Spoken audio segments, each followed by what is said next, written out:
EDFL TV of 2012. Been 18 months out of the game and we're back up and about. I'm your host, Michael Pell. Got to the right of me, the superstar. We've had to roll out the red carpet for him today here at EDFL headquarters in Airport West. It's Matt Pelios. Michael Pell, great to be here. The junior MP we call you here at the EDFL, and well done to start getting a little bit of a TV program back here in the Eastern District Footy League. Yes, it's good to be back, and the man to my left, he's on the radio. You can hear him 98.9 Northwest FM Saturday mornings. It's Adam Pappel. How's things? Well, I've got a good head for radio, but it's great to be on web TV, and it's great for this great initiative to come through in 2012. Yep, so Bonaire EDFL TV will be running for the rest of the program. We're hopefully going to film on Tuesdays. It'll be up on YouTube and all that sort of stuff, all through the social media on Tuesday night / Wednesday morning. So we've also got the Twitter at EDFL Footy, Facebook.com/SNDFL, and of course we've always got Northwest FM broadcasting the games and the EDFL Footy Show Saturday mornings. It's 98.9. Really building up the communication you are, Michael, and it's a great effort, mate, to you and the team. Yeah, well, we thought about getting it back up after we put it out there a couple of weeks ago on the Facebook. You know, a few question marks. Should we get EDFL TV, back? And response was enormous. Was there about 150 likes? Yeah, around that. It was. It definitely raised the bat for a half century. Whether it got to the ton or not, I'm not sure, but. The people definitely want it back. Pelios, you're saying that a few people have been questioning you. We've had a fair few over the last couple of years, so look, it's great to have it back. It's important for our senior football because of the quality it is, and we give those players playing week in and week out a bit of exposure and a bit of a mention. Alright, let's get on to the Westpac Premier Division action for last round. It was round 11 of footy, and it was Essendon Doodle Stars getting over Aberfeldy in an upset at Buckley Reserve. 13 points in the end. I suppose Aberfeldy's injuries might have taken their toll, Matt, but yeah, definitely. All credit to Essendon Doodle Stars in the end. Unbelievable win. They younger side to play the big round well. Adam, as you've probably noticed over the years, that they've always been tough to beat at home. But as Pelly mentioned, no Courtney Johns, no Peveril, Mal Michael, Hislop injured as well.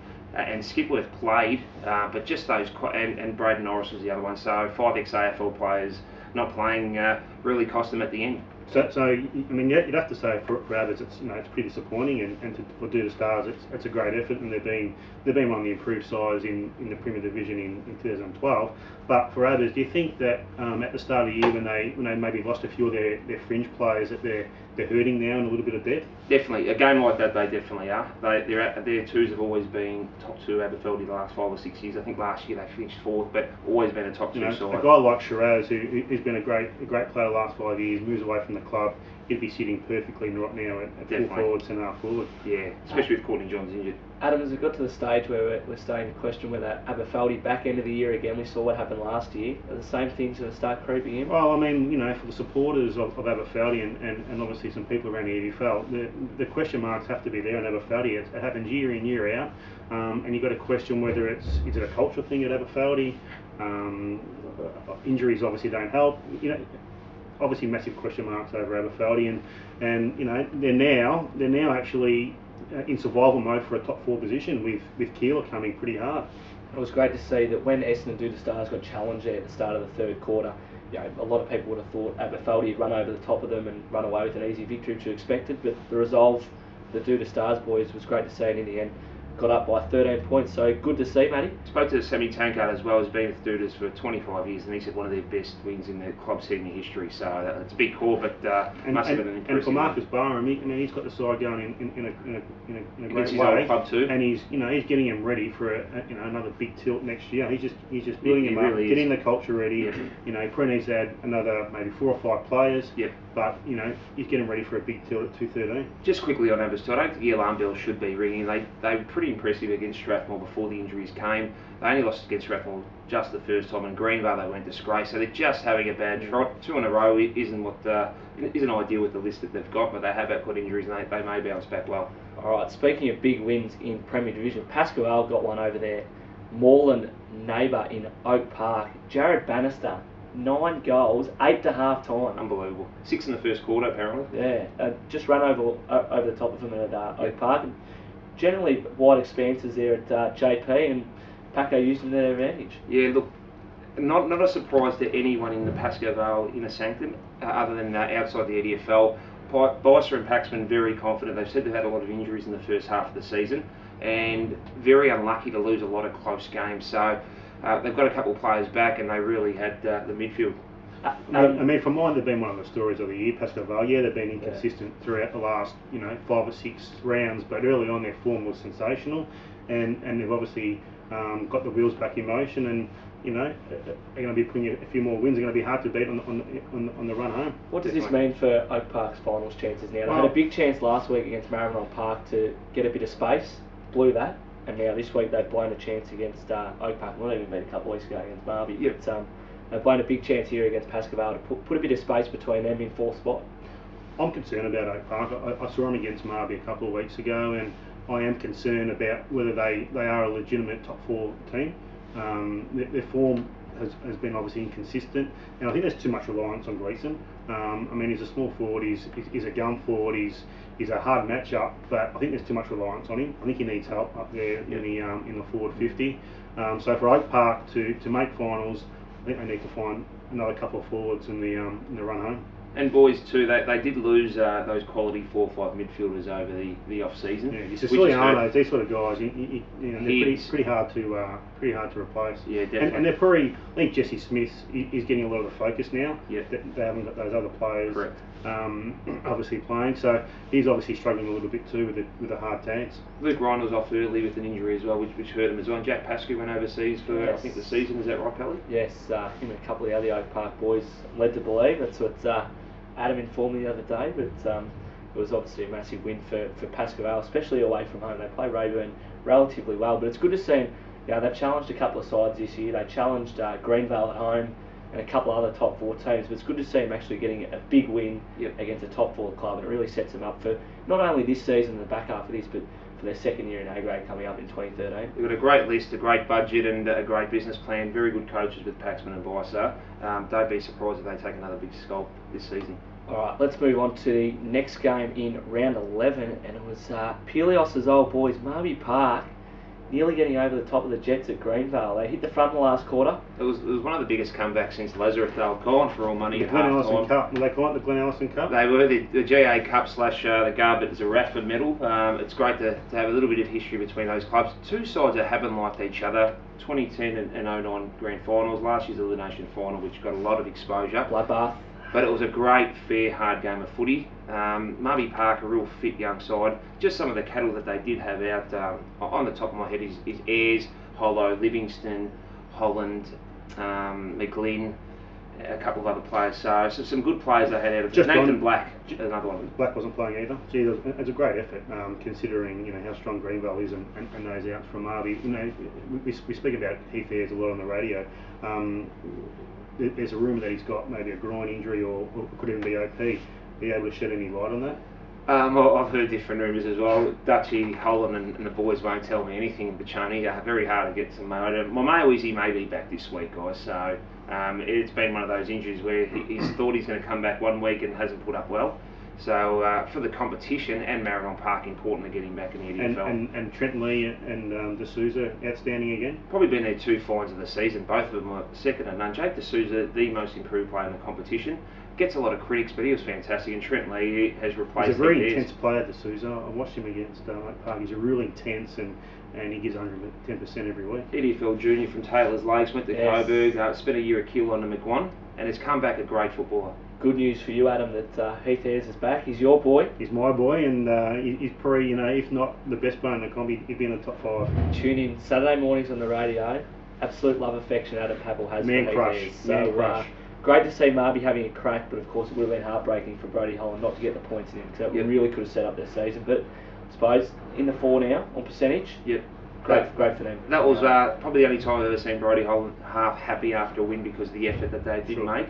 And Anthony Rock on the reverse actually said to me on Saturday night, if ever he's been happy to get a win in that sort of style, how bad he felt some of these players played, he was happy to get the 4 points. Is it a bit of a wake-up call for Greenvale?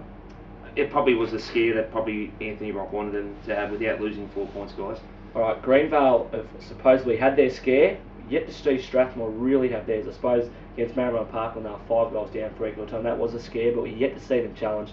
And on the weekend, They defeated Avondale Heights by 40 points. They just took their foot off in the Yeah, end. yeah, you can tell that by the scores, and the start was disappointing for Avondale guys. Yeah, so Strathmore just going from strength to strength, Adam. Yeah, and I see During kicked 6 goals. He's probably their key forward. They're this playing him year. as a permanent forward. Yeah, now. you know, he's their leading goal kicker.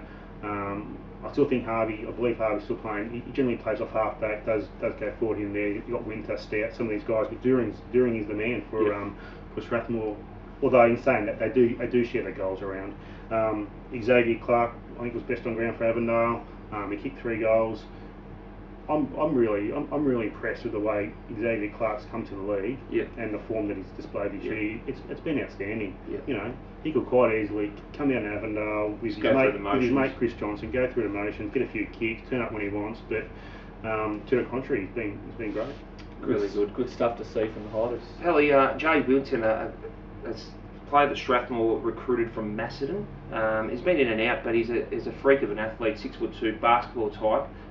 In the best of Strathmore season, another player, looks like Nick Mazzio, but a bit taller, but another player that the opposition have to watch out at Strathmore, Jay Wilton. And it just goes to show the depth that Strathmore do have at their disposal. A couple of injuries, easily replaced by the boys definitely. coming through the reserves, and their reserves are going from strength And to I think strength Big as well. Mineral played in the reserves on the weekend too. They've been playing a few games, I know. So there's another guy, you know, who's potentially ready to come in. They play Marby at Marby too, and over the years, despite last year, other than last year, always been their bogey side, Maribyrnong Park. So a big game for Strathmore. Another test, as little MP said. Yes, alright, let's move on to Keilor, who defeated Craigieburn by 83 points. You'd have to suggest after Duda Stars getting a win, it puts them 3 games away from them and Avondale Heights down the bottom of the ladder. But Keilor put themselves to 5 wins now and a game outside the 4, Pelios. Giving themselves every chance. Expected that win against Craigieburn like that. Anything else would have been disappointing, and Keilor a threat, and they're going to shake the top 4. Adam? 4 or 5 weeks ago, McGuan, after Keilor got a victory, said to his team that they can make the top 4, and he's adamant that they can still make the top 4. They're out by a game and a little bit of percentage. They're coming hard, Keilor. Gas, the best full forward in the Premier In great Division. form. He's a great player. You Joyce, you Van Reet, you know, Marcy's starting to get a little bit more of the ball, the old veteran. You know, they're coming, and they're potentially a small chance to finish 4th. And blokes about your age too, Pelly, Raftopoulos, Jimmy Messers, these homegrowns from Keilor, always doing the job and always consistently getting their best players. Yes, they are indeed. As we mentioned, Keilor now in 6th spot and challenging for the 4. Let's go through the games for this coming Saturday. Don't forget you can catch a comprehensive preview Saturday mornings, 98.9, 10 a.m. Northwest FM. Aberfeldy versus Avondale Heights. We've got Keilor Greenvale, Pascoe Craigieburn, Essendon Duda Stars Oak Park, and Maribyrnong Park versus Strathmore. Let's do a tip each, boys. First game. Aberfeldy for mine. You have to go Abbas to bounce back. Yeah, Abbas to bounce back. Probably have to go Greenvale against Keilor, despite being away and the only 2-point win last week. Yeah, I think Greenvale will get the chocolates in a close one. Greenvale in a danger game though. Pascoe, you'd have to suggest after the victory last week at Oak Park, will get the job done nicely at Craigieburn. The interesting one though is the next game, Essendon Duda Stars versus Oak Park. Oak Park are it's a big test for them. I think Oak Park will just get a win. Mid-season recruits just come on June the 30th, so we'll watch out for his name. We'll have a name for you next week. And Marby Park versus Strathmore. Can Marby back up after the impressive performance? Didn't get a win though. I'd like to say yes, but Strathmore are too strong. And Pelios, the Acker Show. Back? Avondale? Yes, no? Possibly. John Larkins loves Jason Ackermanis, and he did train there. I think everyone deserves a second chance. I hope so. Unsure. Hope it does go on. But I think Strathmore and Albion will be an absolute classic game, and I'm going to tip Marby in a massive upset to give Strathmore their first loss of the season. Nice There's stuff. a bit of the Maribyrnong blood coming out there, Pelly. Yes, indeed. All right, let's just go through the ladder quickly. It's Strathmore leading the way, 11 wins, 44 points. Greenvale 10 wins, 40 points. Then it's Aberfeldy on the slide, some would say, 7 wins, 28 points. Marby Park crept into the 4 now, 24 points, just ahead of Oak Park, also 24 points on percentage. And then it's Keilor, Pascoe, Essendon Duda Stars, Avondale Heights. They have a 3-game buffer on Craigieburn, who sit down the bottom of the Westpac Premier Division ladder.